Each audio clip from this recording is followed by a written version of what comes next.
Magandang umaga po sa ating lahat. Sa nakalipas po na I think 2 buwan at mahigit 2 months and a half ay tayo po ay nag-aral at nagbulay hango sa aklat ng conversion sa layunin na tulungan tayo na magkaroon ng mas malinaw na picture kung ano ang ibig sabihin ng ma-born again, o yung larawan ng isang taong totoong na-born again na. At sana nga po sa ating mga nakalipas na mga pagbubulay ay naging pagkakataon din yun para sa bawat isa sa atin na magnilay-nilay at mag-self-check ng ating sarili kung gaano nakatotoo sa ating buhay ang karanasan na tayo ay bago na, ipinanganak ng muli, at namumuhay na ayon sa kalooban ng ating Diyos.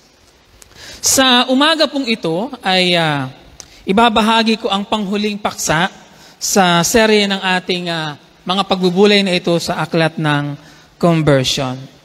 At ang aking ibabahagi ngayong umaga ay tungkol sa suliranin ng maraming mga Kristiyano pagdating sa pagdududa sa sariling katiyakan. Kung ako nga ba'y ligtas na? Ako ba talaga ay totoong nananampalataya kay Jesus? Sinabi ito ni Apostol Pedro sa Pablo sa 2 Corinto chapter 13 verse 5a. Ang sabi ni Apostol Pablo, tiyakin ninyong mabuti kung kayo'y namumuhay ayon sa pananampalataya at subukin ninyo ang inyong mga sarili. Kilala ang iglesia sa Corinto na maraming mga isyu, maraming mga bagay na sala sa kanilang pamumuhay. Sila ay marami ang inakorek na mga pagkakamali at pagkakasala sa iglesyang yon. Ang mga pagkakabahabahagi, ang mga leader hindi nagkakaisa, mga maling pagpapahalaga, and etc. Maraming issue. At dito ay sinasabi ni Apostol Pablo na siyasatin nyo nga ang inyong sarili, subukin ninyo ang inyong sarili. Kung aking paraphrase, ang talagang gustong tumbukin ni Apostol Pablo ay, tiyakin nyo nga sa inyong sarili, siyasatin nyo kung talagang kayo Kristiyano na, kung talagang kayo ligtas na. Inuutusan niya ang iglesia at ang mga mananampalataya sa iglesia na mag-conduct ng self-examination, magsuri ng mga sarili. Ang issue na gustong marisolba ni Apostol Pablo sa iglesyang ito, sa mga mananampalatayang ito, ay hindi tungkol dun sa tama ba o mali ang aral na meron sila, dahil wala nang question doon. Katulad ng ating mga naging pagbubulay sa mga nakalipas na mga linggo, na ating binigyang linaw ang katotohanan at kung alin ang tama sa doktrina ng conversion. At sana hindi na issue sa atin yon. At yun ay isang bagay na hindi yun ang binibigyan diin ni Apostol Pablo dito. Sa halip, ang tinutukoy niya ay yung mga tao na nag-confess ng kanilang, o nagpahayag ng kanilang pananampalataya kay Jesus. At sinasabi niya na, test yourself kung tunay yung inyong ginawang pagpapahayag. Kung tunay yung inyong pananampalataya at pagkilala kay Jesus. Ikaw, talaga ba na tunay ka ng sumampalataya sa ating Panginoong Hesukristo? Gaano ka kasigurado? 100% ba na pwede mong masabi na ako'y totoong sumasampalataya kay Jesus? Kaya mo bang patunayan? Sigurado ka bang ligtas ka na? Na born again ka na ba talaga? Mahalaga ang mga tanong na ito, mga kapatid, sa atin bilang mga Kristiyano, kung saan ba natin dapat hanapin ang ating katiyakan. Saan ba natin dapat balikan ang katiyakan ng ating pananampalataya kay Jesus kung tunay. Dahil sa aminin man natin o hindi, dinadalaw tayo ng mga pag-struggle sa ating sarili minsan. Kapag tayo ay nahuhulog sa pagkakasala at paulit-ulit pa sa the same kind ng kasalanan. Sa mga pagkakataong pakiramdam natin ay palagi nating nabibigo ang Diyos at hindi natin siya nabibigyan ng kaluguran. Aminin man natin o hindi, minsan tinatanong natin ang ating sarili, ako ba'y talagang totoong nanalig na kay Jesus? Ako ba'y talagang totoong nagsuko na ng buhay ko kay Jesus? Bakit ganito pa rin ang aking pamumuhay? Bakit ganito pa rin ang aking pag-uugali?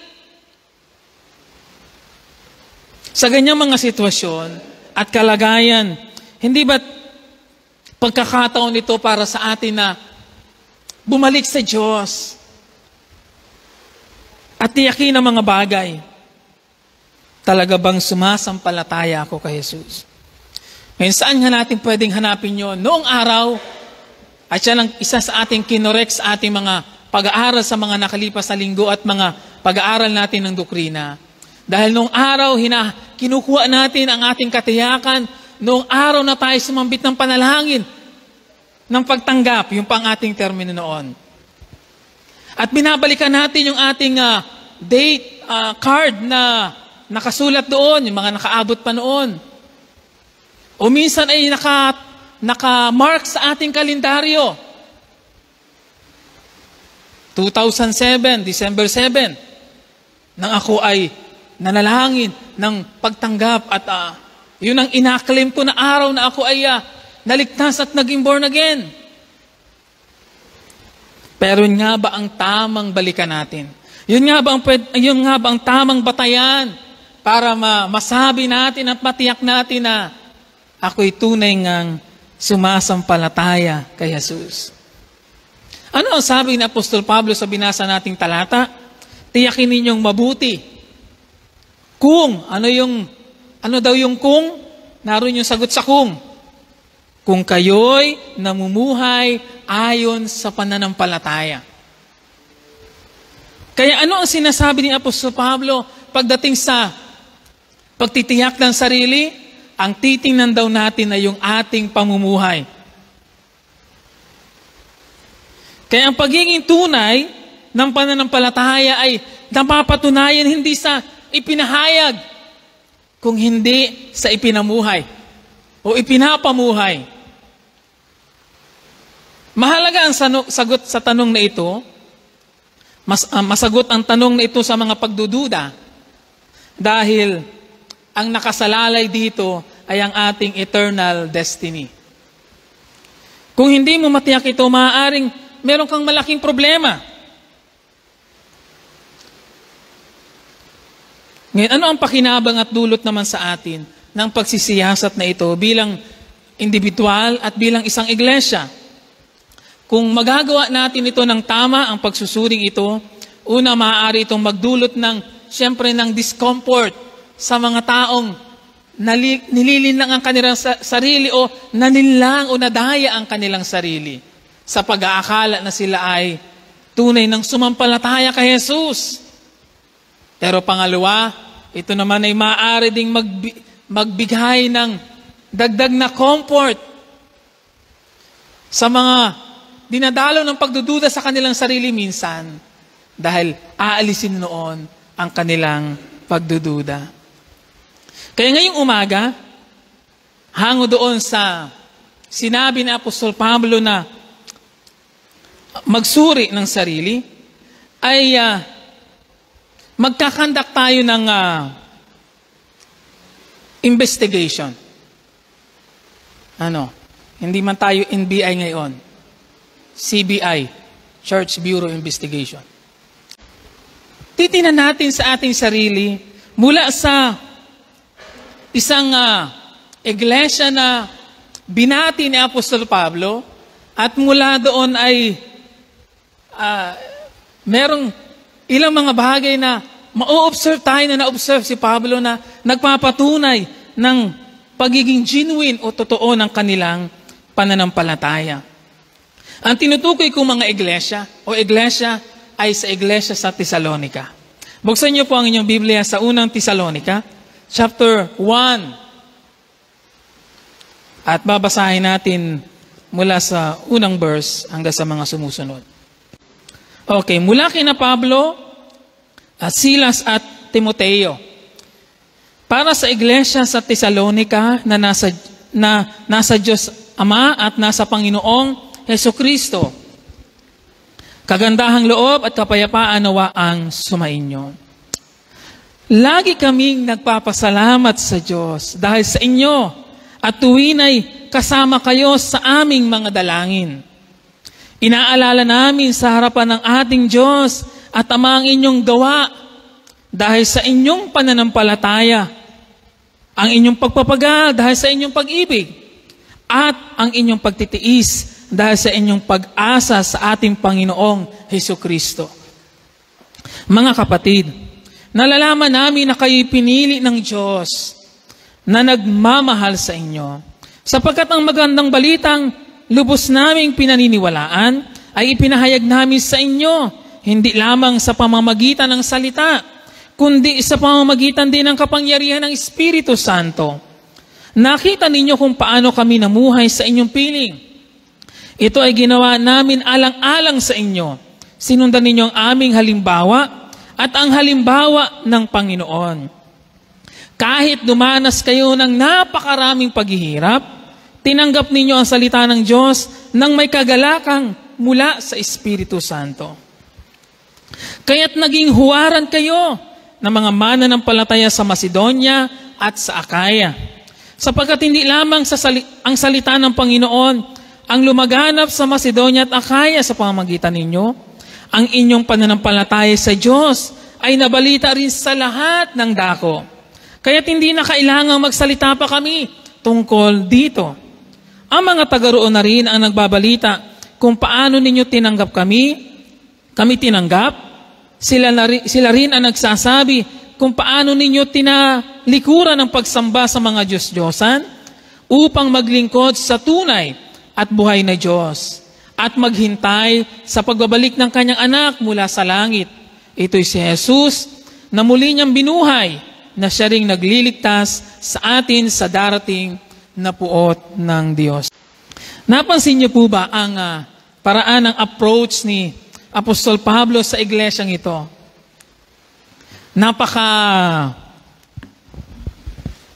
Kumbaga sa atin parang nakakainggit na pagbati. Ano sabi niya? Lagi kaming nagpapasalamat sa Diyos at sa tuwin ay kasama kayo sa aming panalangin. Merong gandang pagkatanaw siya Apostol Pablo sa nangyayari sa iglesyang ito at sa mga mananampalataya doon sa Tesalonica. Ngayong umaga, hango dito sa sulat ni Pablo sa mga taga-Tesalonica, gusto kong tingnan natin ang ilan sa mga katibayang mahalagang makita para mapatunayang totoo nga tayong nananampalataya kay Jesus. Mula sa observation ni Apostol Pablo, 3 ebidensya na nagpapatunay sa pagiging totoo ng pananampalataya kay Jesus. Una, ay dapat makita yung proof of changed life. Patunay ng isang binagong buhay. Saan nakahango ang katotohanan iyon? Balikan natin yung verse 3. Tang sabi doon ni Pablo, ginugunita namin, sa ibang version ng Bible ito, ginugunita namin sa harapan ng ating Diyos at Ama, ang inyong mga gawang bunga ng pananampalataya. Pangalawa, ang inyong mga pagpapagal na udyok ng pag-ibig. At pangatlo, ang matibay ninyong pag-asa sa Panginoong Hesukristo. Merong 3 aspect na nagapakilala sa magandang katangian na meron ng mga mananampalataya sa iglesia. Ang kanilang mga paggawa, ang kanilang mga pagpapagal-udyok ng pag-ibig, at ang kanilang matibay na pag-asa kay Jesus. Pinapagtibay ng 3 ito ang pagiging totoo ng pananampalatayang meron ng mga taga-Tesalonica. At hindi mat sa 3 bahagi ding ito, maaari nating simulang siyasatin ang ating sarili. Kung tayo ba ay naroon na sa ganong kalagayan. At ganon din naman, pwede nating gamiting pattern para tulungang i-evaluate ang buhay ng ating kapwa, mga kapatid, kung sila ba'y tunay na may pananampalataya na kay Jesus. Bakit? Dahil ang tunay na pananampalataya ay palaging nakaugnay sa klase ng pamumuhay na nakikita sa atin ng mga tao sa paligid. Ngayon, isa-isahin po natin ito. Itong mga patunay na ito ng isang binagong buhay sa kanila. Ay una, yung patunay nga na sabi doon, mga gawang bunga ng pananampalataya. Simple lamang actual ang inasabi ni Pablo na ang pananampalataya ay dapat nagbubunga ng mabuting gawa. Efeso 2:10. Hindi tayo naligtas sa pamamagitan ng gawa. Ngunit ang taong tunay ng sumampalataya kay Jesus, tunay ng ligtas, ay kinakikitaan ng mga gawang mabubuti. Sa application natin, sa ating application, ganito yon. Ang tunay na pananampalataya o ang tunay na mayroong pananampalataya kay Jesus ay laging nag-uudyok sa Kanya na gumawa, makiisa at kumilos sa kaharian ng Diyos. Ang isang taong mayroong tunay na pananampalataya kay Jesus ay palaging mayroong udyok na gumawa at kumilos sa kaharian ng Diyos. Dahil ang isang tunay na pananampalataya ay dadalhin tayo sa pakikiisa at pagiging isa ng mga taong gumaganap sa kaharian ng Diyos at misyon ng Iglesia. Kung gayon, hindi natin maaaring basta-basta na lamang ideklara ang ating sarili na tayo isang mananampalataya dahil lamang sa ating ipinahayag, dahil lamang sa tayo'y nanalangin. Kundi, kailangan kinakikitaan tayo ng mga gawang resulta ng ating pananampalataya kay Jesus. Hindi ba? Hindi naman ang mga panalangin binanggit ng mga taga-Tesalonika ang pinansin ni Pablo, kundi ang kanilang ginawa at kung paano sila gumagawa at kumikilos. Hindi ang sinabi, kundi ang kanilang ipinakitang pamumuhay. Ganon din naman sa atin. Hindi ang panalangin ating binanggit noon ang magiging batayan kung tayo naging tunay na o tunay ng sumasampalataya kay Jesus. Kung hindi, kung ano ang nangyari pagkatapos ng panalangin iyon. Ano ka na after kang mag-confess ng panalangin iyon? Start to evaluate yourself. Start to check yourself. Ano ka na after mong sambitin yung panalangin yon? Ano ka na? Very familiar sa atin ang verse mula sa Santiago na nagsasabing, ang pananampalatayang walang gawa, kalakip na gaway, ano? Patay. Santiago 2:17. Patay ang pananampalatayang walang kalakip na gawa. Kaya kung tunay ang pananampalataya, yan ay dapat na kumikilos, gumagalaw, gumagawa sa kaharian ng Diyos. Madali lamang sabihin. Kahit sino'y pwedeng sabihin yon. Kahit ang mga alagad ni Satanas ay nagsasabing sila'y naniniwala. Alam nila ang mga salita ng Diyos. Pero wala naman sa puso.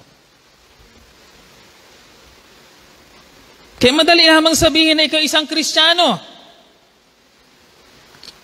Pero kung wala namang ginagawa para ma-exercise ang iyong pananampalataya, kung hindi ka naman nakikiisa sa iglesia at mga gawain para ma-exercise ang iyong pananampalataya, at kung hindi ka naman willing na sumunod kay Jesus kasama ang ibang mananampalataya para ma-exercise ang iyong pananampalataya, merong dahilan para pagdudahan ang pagiging totoo ng iyong pagsampalataya kay Jesus.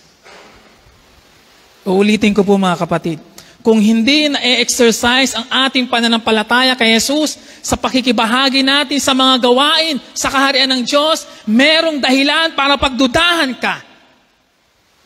Hindi ko sinasabing hindi ka nga tunay, pero ang sinasabi natin na ito, merong dahilan para ikay mapagdudahan. Sa madaling sabi, kung hindi nakikita sa pamumuhay natin ang pananampalatayang ipinahayag natin, may dahilan ka sa iyong sarili at merong dahilan ng iglesia at ang mga tao sa paligid para maglagay ng question mark. Ang sabi sa ISB version, noong verse 3 sa unang Tesalonica, we constantly remember how your faith is active. How your faith is active. Anong ibig sabihin ng faith is active? Walang Kristiyanong parang estatwa. Nariyan, pero hindi kumikilos, hindi gumagalaw, dahil walang buhay. Ang isang may buhay, gumagalaw.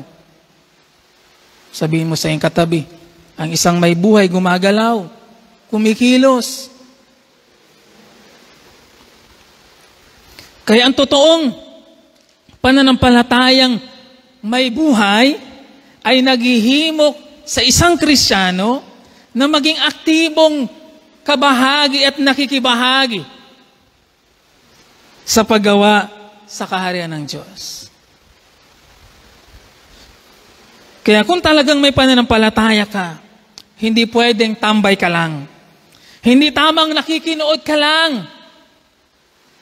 Hindi maaaring perfect sa attendance ka lamang pag Sunday.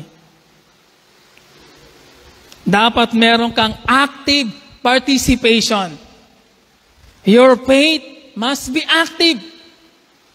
Dapat nag-ooperate yun sa buhay mo. Bagaman ang pananampalataya ay personal, pero hindi naman ito nakadesign para maging private. Uulitin ko. Ang pananampalataya natin kay Jesus ay personal, pero hindi siya nakadesign para maging private. Na mag-isa ka lamang, na nakatago ka lang, o wala kang pakialam, o hindi ka nakikialam, o hindi ka nakikisali, o hindi ka nakikibahagi, o nakikisama. Personal ang ating pananampalataya kay Jesus, pero in practice dapat ito yung maging public. Dapat nakikita ng mga tao na namumuhay tayo sa pananampalataya. Sabi pa nga ni Jesus, maging asin at ilaw kayo ng mundo. Paano tayo maging asin at ilaw ng mundo kung hindi naman active na nakikita sa buhay natin ang pananampalatayang ito?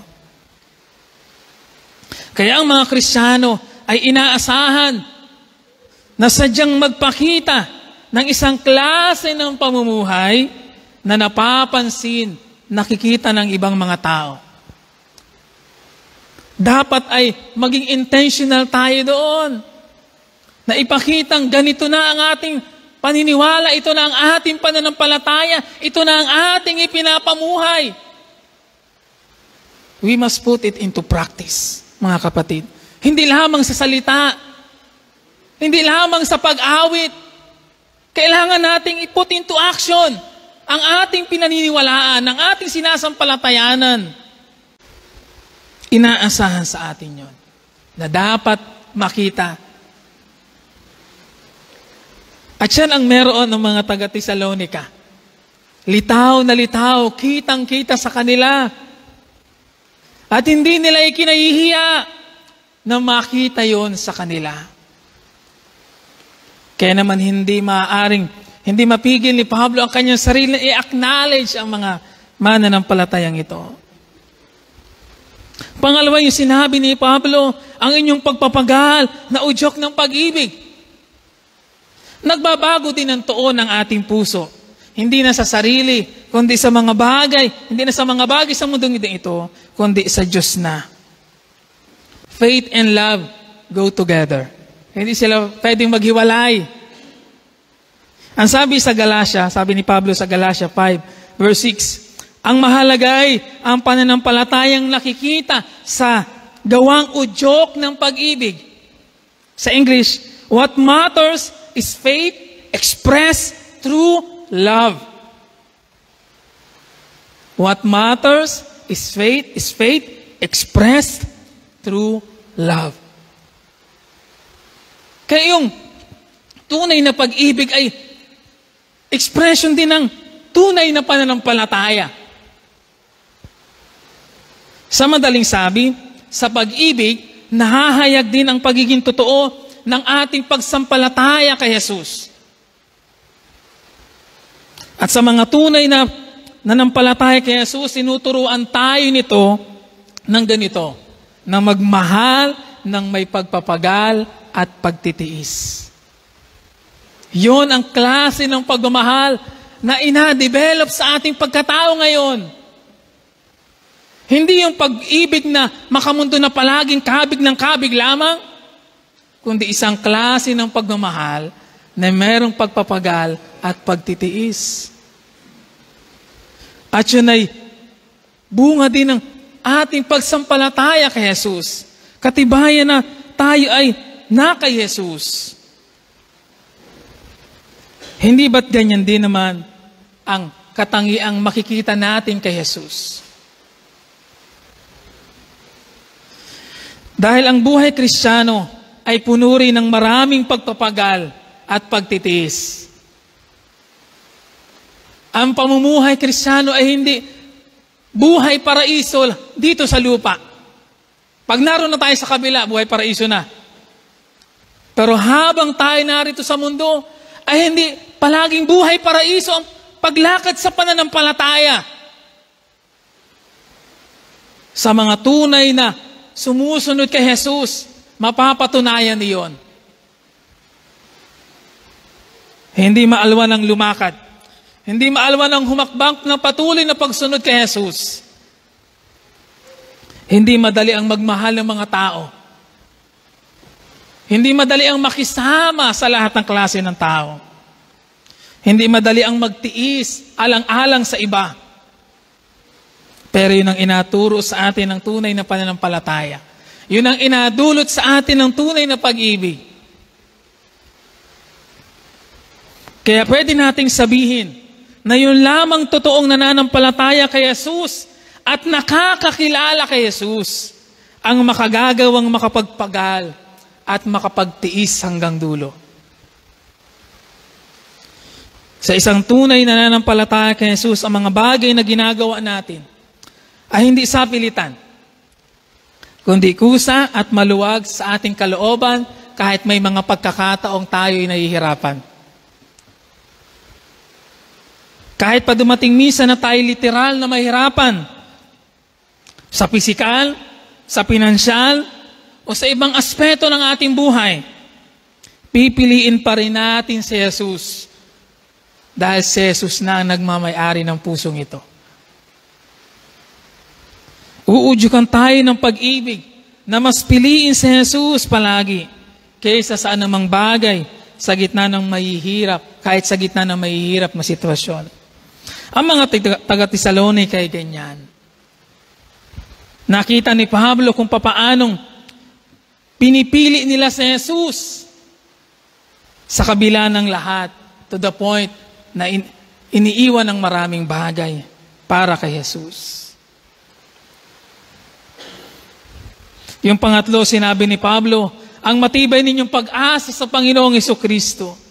Nakita na ni Pablo ang katangiang ito sa kanila, na buong-buo ang kanilang tiwala at pag-asa kay Jesus. Matibay na pag-asa. Ano ang ibig sabihin nun? Ito'y nangangahulugan ng kanilang kahandaan na harapin ang lahat ng magiging kapalit ng kanilang pagsunod kay Jesus. Alam, kapag meron kang malaking tiwala sa isang tao, handa mo man ding itaya ang lahat. O pagka nag-invest ka sa isang negosyo, hindi ka mag-invest ng hindi mo inapagkatiwalaan yung inapag-investan mo. Inimbest ng mga mananampalatayang ito ang kanilang buhay kay Jesus dahil sa laki ng kanilang pagtitiwala at pag-asa kay Jesus. To the point na handa nilang limutin ang lahat alang-alang kay Jesus. What a change, hindi po ba? Yan ang tinatawag sa English na radical change o radical transformation. 180-degree na pagbabago. Ganong klase ng pagbabago ang inahanap sa atin. At dapat makita sa atin. Complete change. Kung sa mga may sasakyan, alam nila yon, total overhaul. Sinaayos ang buong sistema. Hindi yan normal sa isang tao na makasalanan. Ang maaari lamang maging paliwanag dito, mga kapatid, ay dahil sa pagbabagong nilikha ng Espiritu Santo sa puso ng isang tao.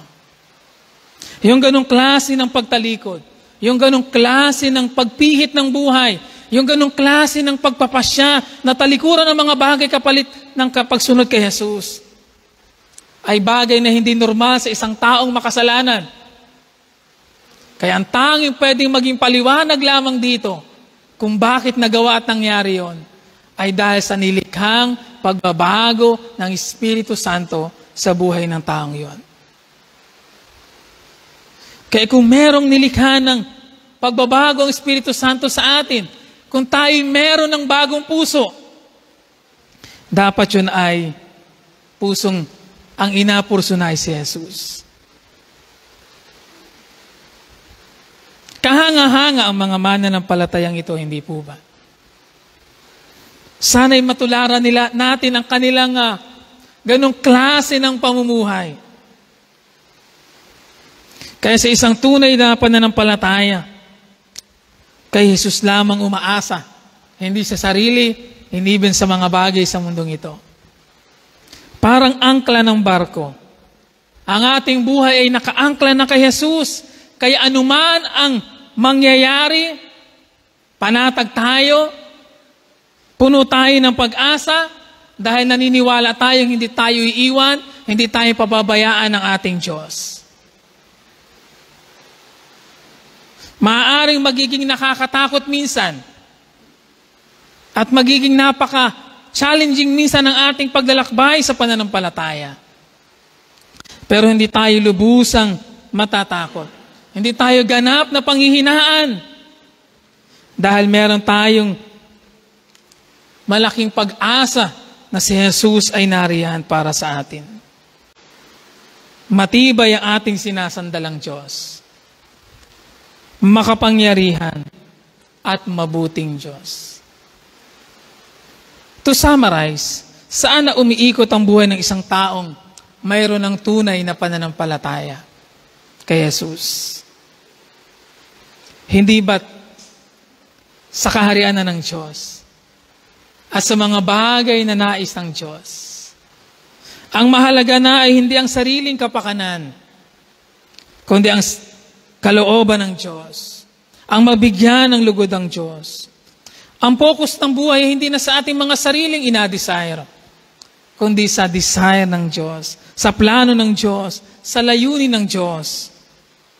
At ang ating pinangahawakang pag-asa, hindi na sa kung anumang mga bagay na meron sa mundo, ni hindi rin sa ating galing at husay, kundi sa katotohanang si Jesus lamang ang pwede nating asahan at pagtiwalaan. Wala nang iba. At yan ang makikita natin na malinaw na katibayan mula sa klase ng pamumuhay, practice of faith na meron ang mga mananampalatayang ito sa iglesia sa Thessalonica. Makikita natin yung sa kanilang mga paggawa. Makikita natin yung sa kanilang pagsisikap na gawin ang mga bagay na merong pagmamahal. At makikita natin yung sa kanilang patuloy na pagsunod sa Diyos mula dun sa pag-asang yon na kanilang pinangahawakan. Which bring us sa ikalawang patunay. The proof of endurance. Patunay ng kahandaang magtiis at manatili. Verse 6, unang Tesalonica chapter 1, verse 6. Tinularan ninyo kami at ang Panginoon. Tinanggap ninyo ang mabuting balita. And take note yung sunod na phrase. At dahil dito'y nagdanas kayo ng katakot-takot na hirap. Gayunman, taglay pa rin ninyo ang kagalakang kaloob ng Espiritu Santo. Ano ang sabi ni Apostol Pablo sa pagpapakilala sa iglesyang ito? Tinanggap niyo ang mabuting balita. At dahil dito, ano daw ang sumunod na nangyari? Dahil dito'y nagdanas kayo ng katakot-takot na hirap. Anong ibig sabihin ni Pablo doon na nagdanas kayo ng katakot-takot na hirap? Hindi lamang ito tumutukoy sa dami ng mga hirap na dinaanan. Ito'y tumutukoy doon sa tindi ng dinanas nilang hirap. Yung gravity ng hirap na kanilang dinaanan, tinanggap dahil sa pagpili nila at pagpapasya na sampalatayanan at sundin si Jesus. Maiintindihan natin ito kung titingnan natin yung totoong kalagayan nila noon sa panahon na sila inausig. Kung gaano katindi ang pag-uusig noon na ang buhay nila ay nakataya. At kung paano sila mamamatay ay napaka-brutal, iba't ibang paraan. Ang ganun katindi. Ang naghihintay at klase ng pag-uusig na kinakaharap ang mga unang Kristiyano. And yet, sa kabila ng mga katakot-takot na hirap na ito, hindi sila umayaw, hindi sila bumitaw, at hindi nila isinuko ang kanilang pananampalataya kay Jesus. Yan ang ginagawa noong araw noon sa mga unang mga mananampalataya at kahit sa mga bansa na hindi kumikilala sa Diyos. At ipinagbabawal ang mga Kristiyano na kapag nalaman nilang ikay sumasampalataya kay Jesus, sasabihan kanila na i-renounce mo ang iyong pananampalataya kung ayaw mong mamatay. Pero kahit sa kabila ng matinding pag-uusig, ang mga mananampalatayang ito ay nanatili at nagpatuloy sa kanilang pananampalataya at pagsunod kay Jesus. Paanong hindi masisiyahan ang apostol sa kanila? Handa nilang itaya ang kanilang sariling buhay, maisulong lamang ang pananampalatayang meron sila kay Jesus. Naging katuwang ni Apostol Pablo ang mga mananampalatayang ito para isulong ang Ebanghelyo to the point na sila'y dumanas ng napakaraming hirap at katakot-takot na hirap. Ayaw natin ng hirap sa natural na kalagayan ng tao. Ayaw natin ng hirap, hindi po ba? Kaya nga merong mga taong natutuksong gumawa ng masama dahil gusto nilang takasan ng hirap, iwasan ng hirap. Kaya nga merong mga biglang yumayaman sa pangungurakot, trending ngayon sa balita. Ayaw nilang mapabilang sa mga mahihirap dahil ayaw nilang hirap. Ngayon natutunan natin sa mga nakalipas na mensahe na isa sa taktika ng kaaway ay akayin ang mga tao sa false gospel. At ang isa doon ay ang prosperity gospel. Marami ang naililigaw ng ganitong maling pananampalataya dahil sa maling pangakong iniaalok. Nagiginhawa ang buhay. Bubuhos ang pagpapala. Magkakaayos kayo ng mga pamilya. To the point na para bang lahat ng bagay na pangit at masama sa buhay mo ay in instant ay magiging okay. Hindi ganyan ang tunay na pananampalataya na ina-project ng Biblia. Katulad ng mga taga-Tesalonica, hindi sinabi ni Pablo na dahil sa kanilang pananampalataya, gumanda ang kanilang buhay. Dahil sa kanilang pananampalataya, nawalan sila ng problema. Dahil sa kanilang pananampalataya, bumuhos ang pagpapala sa kanila, hindi ganon. Ang sabi ni Pablo, dahil sa kanilang pananampalataya, ano daw? Ano daw? Dumanas sila ng takot na hirap. Sana'y nasusundan niyo po ako mga kapatid. Ito ang tunay, ito ang realidad sa tunay na pananampalataya kay Jesus. Ito yung sinasabi ni Jesus na ang mga nais sumunod sa akin ay dapat handang magpasa ng krus. Sana'y nakakarating ako sa inyo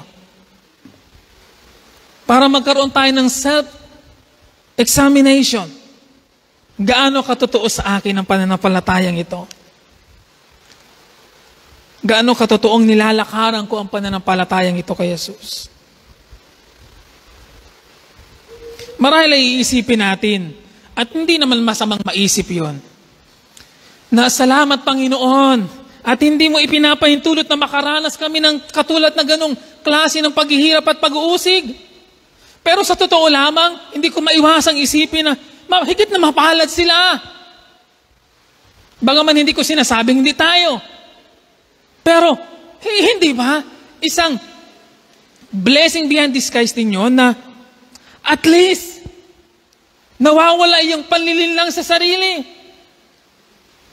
Nalalaman kung sino ang tunay at hindi. Kaysa naman sa ayos ang lahat ng bagay sa atin. Pero wala tayong pagkakataon na malaman at ma-evaluate ang ating sarili kung gaano katotoo na tayo ay namumuhay at lumalakad sa pananampalataya kay Jesus. At gaano tayo kaseryoso na lakaran ng pananampalatayang ito, ano man na naghihintay. Hindi natin ngayon agad yan na maaaring ma-appreciate ng ganong kabuo dahil hindi natin nararanasan ng ganong klase ng hirap. Pero maaaring merong ibang klase ng pagsubok, hirap na ipahintulot ang Diyos sa atin para subukin ang ating pananampalataya.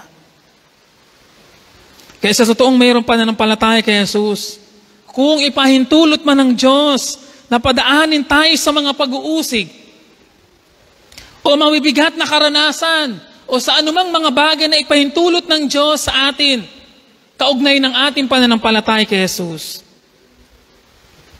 Huwag na huwag nating isusuko ang ating pananampalataya kay Jesus. Huwag na huwag mong ipagpapalit ang pananampalataya mo kay Jesus. Huwag na huwag mong tutularan si Judas na ipinagpalit si Jesus sa kayamanan sa pera.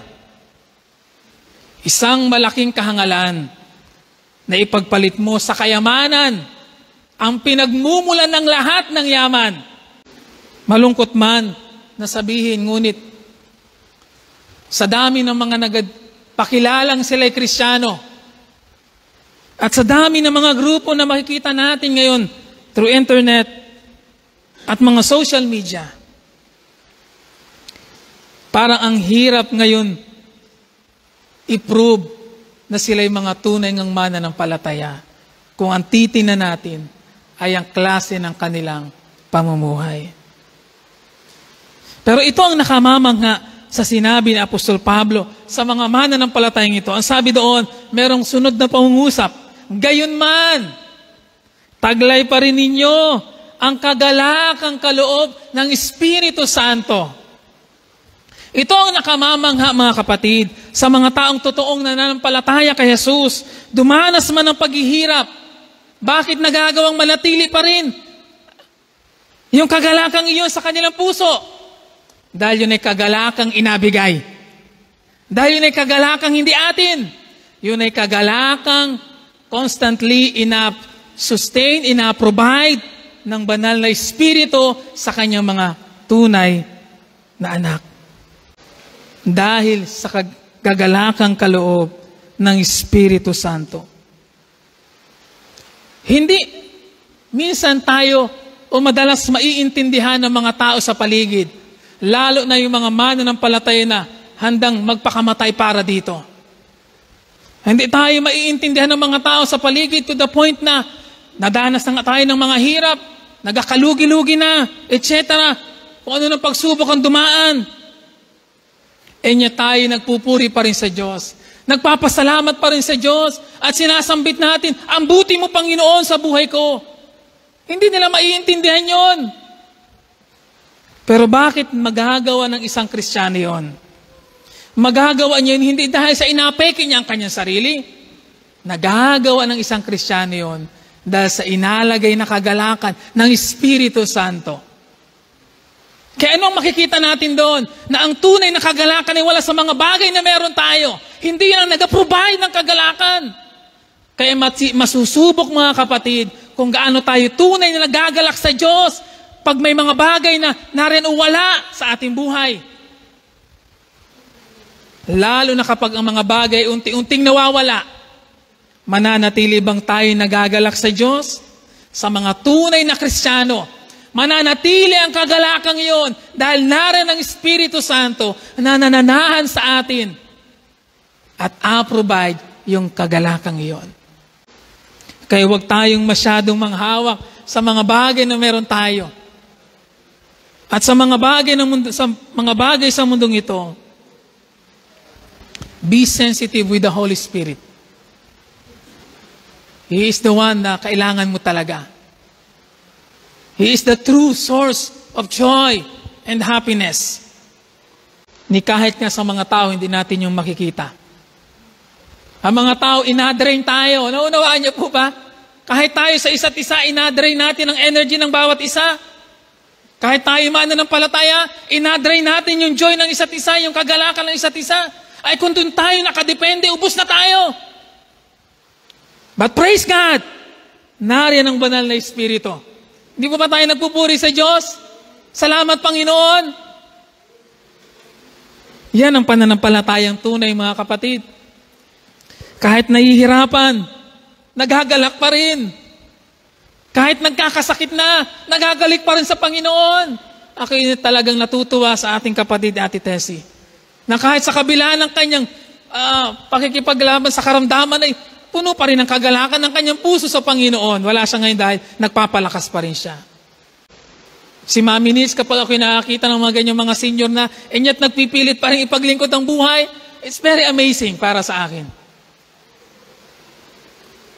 Na yung kagalakan para sa Diyos ay nananatiling naroon. Nanginginig na ang tuhod, yet nagpipilit pa rin. Mga kabataan, kamusta naman tayo? Kayo na nasa panahon pa ng kalakasan, kamusta naman ang inyong pananampalataya kay Jesus? Gaano ka-active ang pananampalatayang yan? Kaya ito ang nakita ko, mga kapatid, at my personal realization. Kung ako man ay makaranas at ipahintulot ng Diyos na makaranas ng anumang klase ng hirap, kaugnay ng aking pananampalataya kay Jesus, maaring initially bilang isang tao makaramdam ako ng initial na pakiramdam na manghina, pero hindi siya magiging lubos na magtutuloy-tuloy dahil narin ang banal na Espiritu para alalayan ako. Ang banal na Espiritu alerto at aktibo na ilalagay ang kagalakan yun sa puso ko. Hindi pababayaan ng Espiritu Santo na ilugmok ng mga paghihirap ang isang tunay na Kristiyano. Pupunuin niya tayo ng kagalakan, sapat para mahigitan ang anumang hirap na ating pwedeng maranasan dahil sa ating pananampalataya. Dahil ito ang nakita ko po, mga kapatid, sa karanasan ng mga taga-Tesalonica, mas nakahihigit ang kagalakang kaloob ng Espiritu Santo kaysa sa anumang mga paghihirap na kanilang dinanas. Kung ano yung mas nakakahigit yung idinudulot ng Espiritu Santo sa kanila kaysa sa inadulot na paghihirap ng kanilang pagsunod kay Jesus. Nasusundan niyo po ako. Mararanasan natin yon kapag tayo naroon na pinasyahan natin na lubos na ipagkatiwala sa Panginoon ng ating buhay at sundin siya. Mararanasan natin ang naranasan ng mga taga-Tesalonica na mas higit ang kayang ibigay ng banal na Espiritu at yung kagalakang dulot noon kaysa sa mga hirap na ating pwedeng maranasan. Kaya kung ganon, Hindi masamang palaging ipanalangin na, Banal na Espiritu, nais ko palaging maranasan ang kagalakang nagmumula sa iyo. Dahil ako'y naniniwala sa isang tunay na pinananahanan ng Espiritu Santo, imposible na magawa niyang itakwil ang kanyang pananampalataya. Gusto kong ihabol ang talata ni Apostol Pedro sa 1 Pedro chapter 1 verse 7. Ang sabi niya, ang ginto na nasisira ay pinararaan sa apoy upang malaman kung talagang dalisay. Gayon din naman ang inyong pananampalataya na higit kay sa ginto ay pinararana sa pagsubok upang malaman kung talagang tapat. At sa gayon, kayo papupurihan, dadakilain at pararangalan sa araw na mahayag si Jesucristo. Kaya sa layunin din ng pagpapahintulot ng Diyos sa mga paghihirap na ito, ay hindi para pahirapan ng mga Kristiyano, kundi para subukin ang mga tunay. Magkakaalaman kung sino ang talagang tapat, sino ang mananatili, sino ang tunay sa panahong dumaranas tayo ng mga matitinding pagsubok na ito. Ito ay nagtuturo sa atin kung gayon, na ang tunay na pananampalataya kay Jesus ay sadyang may kaakibat na hirap at mga sakripisyo na maaaring maranasan ng bawat isa. Tanong, pipiliin mo pa rin bang manatili at sumunod kay Jesus kahit na ang naghihintay ay katakot-takot na hirap?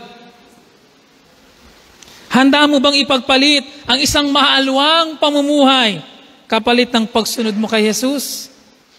Handa ka bang umalis sa iyong comfort zone para sumunod kay Jesus? Dahil hindi lamang tayo tinawag para maging ligtas.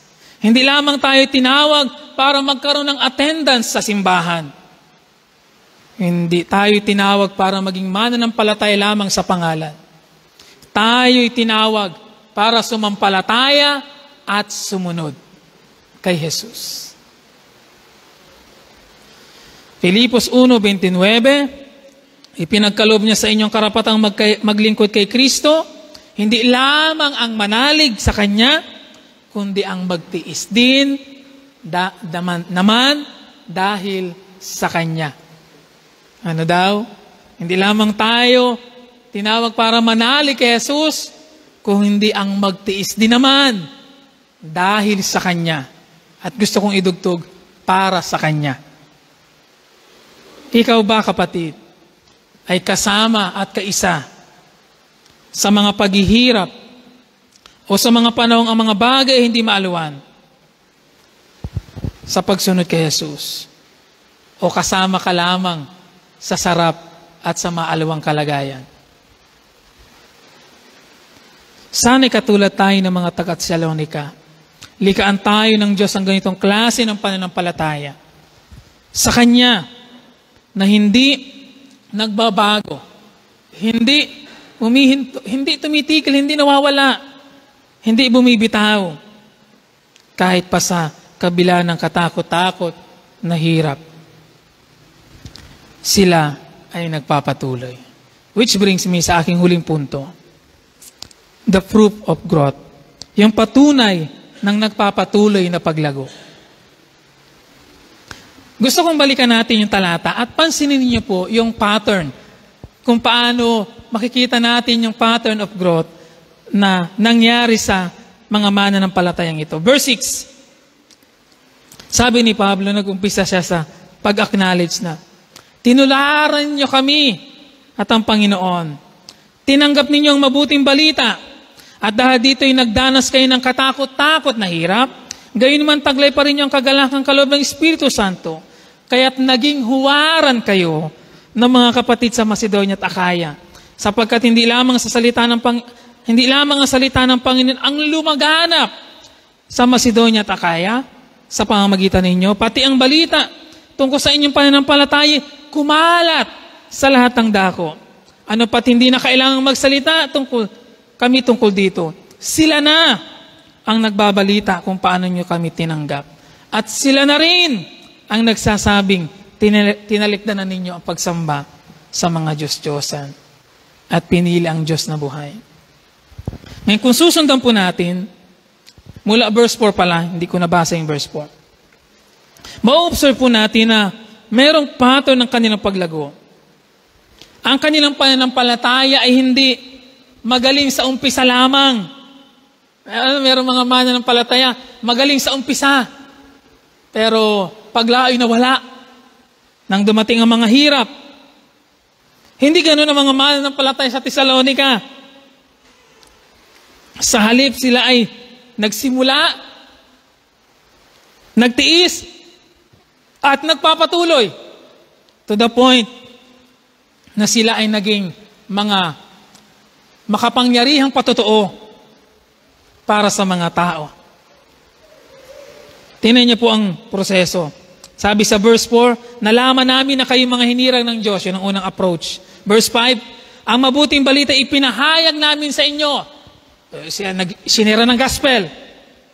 And then, nakita ninyong aming pamumuhay. They start to observe yung buhay ng mga nag-share sa kanila.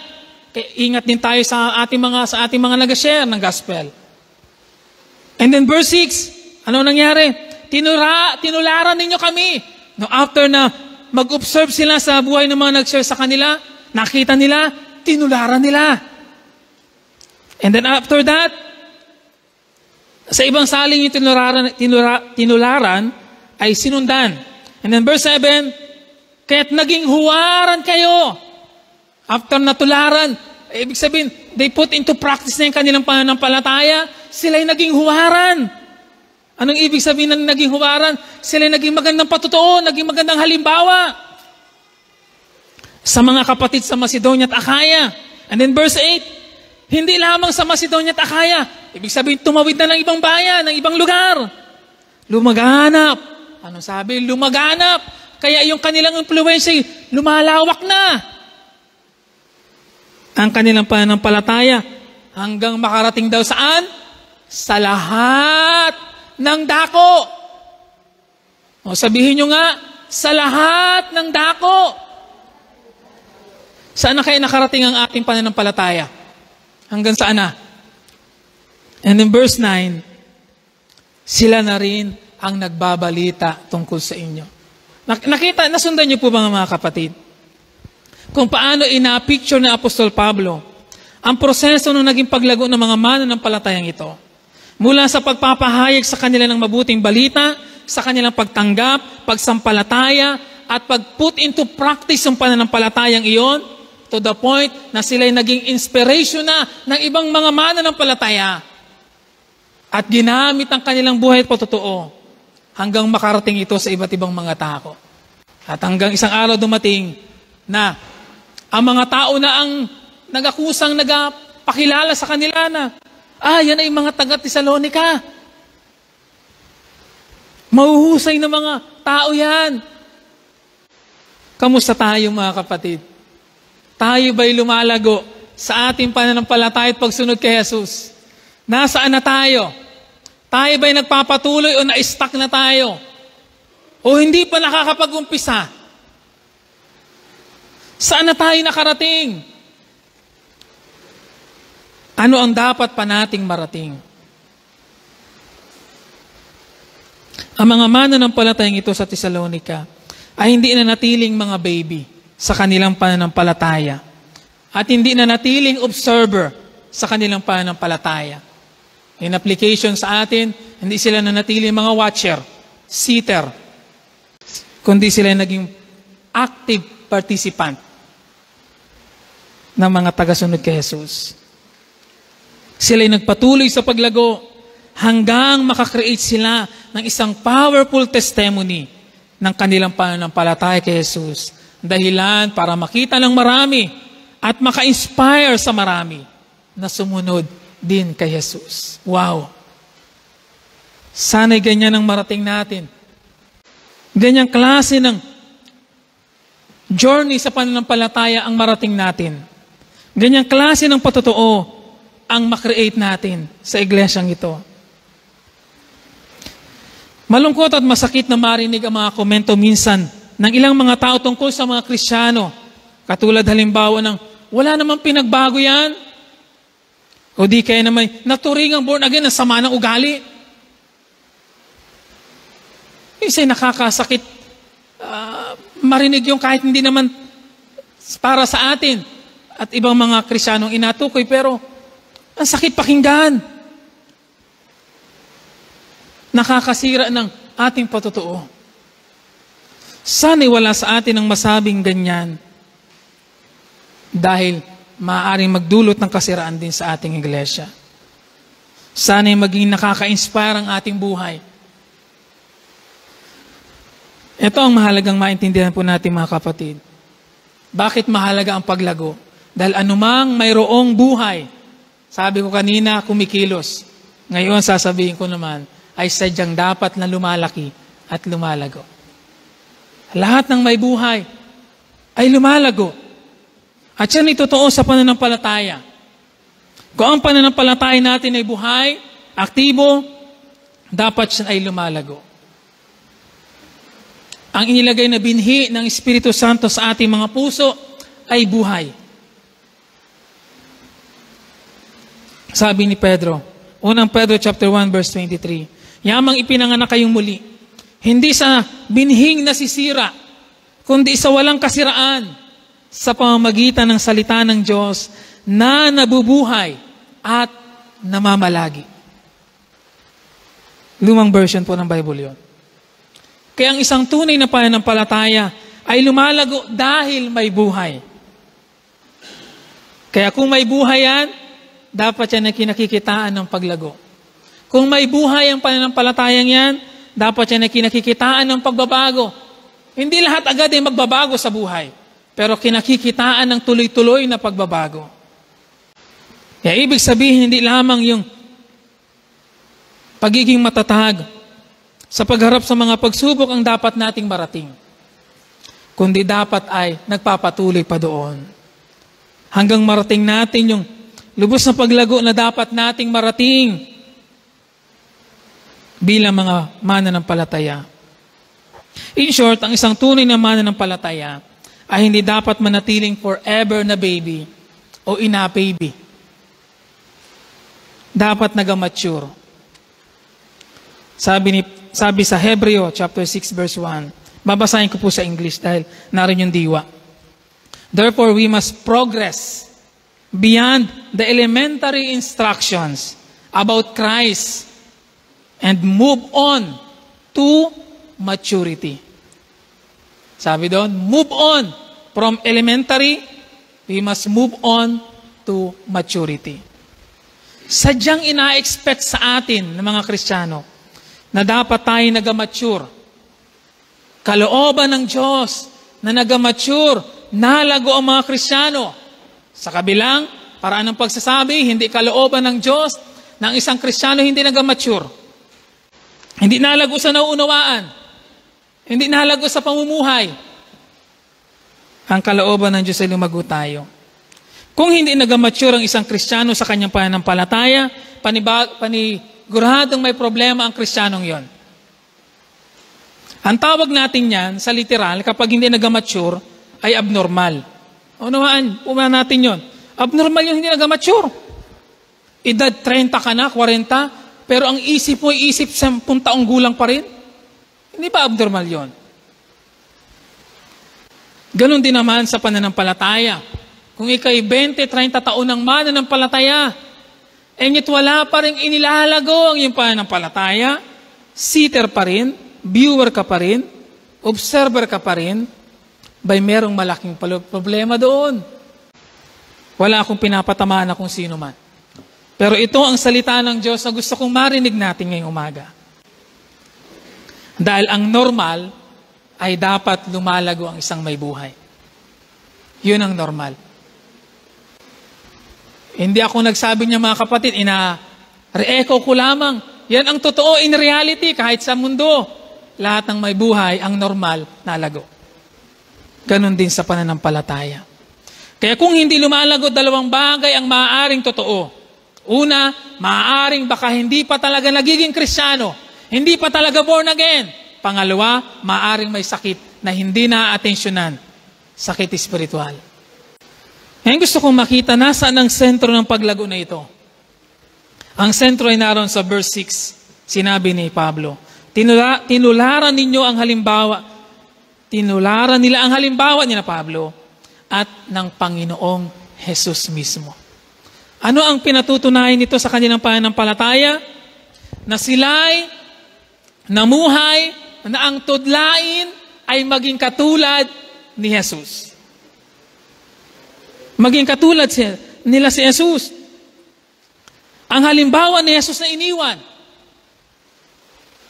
Ang maging katulad ni Jesus, ang kanilang pinaka-goal sa buhay. Pinakahangad na maabot sa kanilang pananampalataya.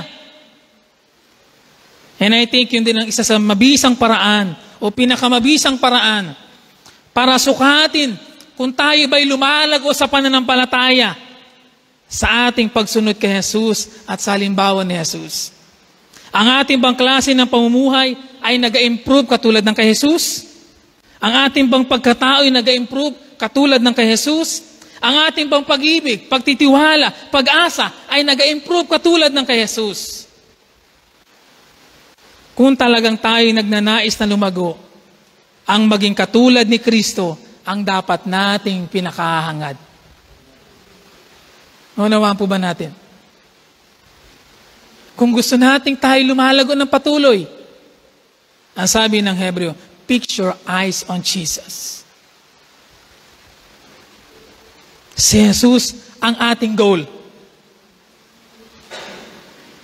Kung yan ang tudlain natin sa buhay nito, gagawin natin ang lahat ng kailangan gawin. Kahit ang mga sakripisyong kinakailangang ibigay para maabot yun. At yan ang layunin ng paglago, hindi lamang tayo para maging mahusay at sikat, kundi para maging katulad ni Jesus sa lahat ng kanyang katangian. Do we long to be like Jesus? Kasi ang ibig sabihin ng kapatid sa iyo, sa atin, willing ka na daanan ng lahat ng karanasan. Willing ka na dumaan sa mga pagsubok, sa mga paghihirap, para sa pagsunod kay Jesus. Dahil ang pananampalataya kay Jesus ay hindi nagtatapos sa pagpapahayag. Ito'y nagpapatuloy sa pagsunod kay Jesus, ano man ang maging kapalit nito. Sa aking pagtatapos, ano ang tulong sa atin ng mensaheng ito ngayong umaga? Una, siyempre tulong ito sa atin para mabantayan natin ang iglesia. At matulungan ng isa't isa na matiyak kung gaano katotoo na sumampalataya ka na kay Jesus. Ang sabi sa libro ng conversion na ating pinaggalingan ng mga paksang ito, ang assurance ay isang community project. Ang assurance ay isang community project. Ibig sabihin, hindi ko kayang gawin yun na mag-isa sa aking sarili. Kailangan ko ang tulong ng iglesia para patotohanan na tunay na nga akong sumampalataya kay Jesus. Meaning to say, kailangan natin ang isa't isa as member of this church and as part of this church na i-prove ang katibayan at katotohanan ng ating pananampalataya at pagsunod kay Jesus. Kaya ang ibig sabihin nito, hindi pa pwedeng hiwalay tayo sa iglesia. Dahil mahirap patunayan ang katotohanan ng pananampalatayang meron ka kung wala ka sa iglesia. Hindi natin nahatulan ng isa't isa. Ngunit gagamitin natin ang pagkakataong ito para magsiyasat at para tulungan ang bawat isa na maging malay sa ating tunay na kalagayan. At kung magagawa natin ito ng maayos, lalo naman itong magpapatibay sa atin, magpapatatag sa atin, at magdadagdag ng sigla sa ating pananampalataya at pagsunod kay Jesus. Kung meron mang tamang lugar at mga tao na makapagsasabi sa atin ng totoo, yun ay ang church. Pangalawa, ito'y humahamon din naman sa atin bilang isang iglesia na huwag tayong magpakumpormiso. Kailangan nating matutunang maging tapat sa isa't isa. Kahit pa maaaring maging masakit yon o maaaring nakaka-offend, tayo rin bilang isang iglesia ang makikinabang. Mawawala ang mga pagkukunwari at pandaraya sa sarili at mamumuhay sa maling akala. Sa halip tayo magiging isang iglesia na lubos sa pinaghaharian ng Espiritu Santo, tunay na nagkakaisa at magiging maimpluwensya sa ating kapaligiran at sa mundo. Nais ko magtapos sa the same na teksto na ating pinagbulayan. Verse 9, sapagkat hindi lamang ang salita ng Panginoon lumaganap sa Macedonia, Akaya, sa pamamagitan ninyo, pati ang balita tungkol sa inyong pananampalataya kumalat sa lahat ng dako. Ano pat hindi na kailangan magsalita pa kami tungkol dito. Sila na ang nagbabahagi kung paano nyo kami tinanggap. Sila rin ang nagsabing tinalikdan na ninyo ang pagsamba sa mga Diyos-Diyosan upang maglingkod sa tunay at buhay ng Diyos. Ang totoong pananampalataya kay Jesus ay nakaka-impluwensya sa iba. Sa madaling sabi, kung tunay ang ating pananampalataya at pagsunod kay Jesus, hindi maaaring hindi ito makikita ng mga tao sa paligid. Dahil una, sa mga pagbabagong kanilang mapapansin. Sa kagalakang kakaiba na hindi natural at normal sa mundo. At sa klase ng paglago na mararating natin sa ating pananampalataya. Ang hamon na ito na gusto kong iwan po sa ating lahat. Nai-inspired ba ang mga tao sa paligid mo sa pananampalatayang meron ka? Nakakaabot ba sa kaalaman ng iba ang mga pagbabagong ginawa ng Diyos sa buhay mo? At pinatututuhanan ba ng mga tao ang pagiging totoo mo sa pananampalatayang ito? Ngayong umaga, binigyan tayo ng Diyos ng pagkakataong magsiyasat ng ating sarili, magsuri ng ating sarili, para kung anuman ang katotohanang na-reveal nito, ay maging pagkakataon natin sa oras na ito na lumapit sa Diyos ng may buong pagpapakumbaba, magsisi at tunay na sampalatayanan natin siya.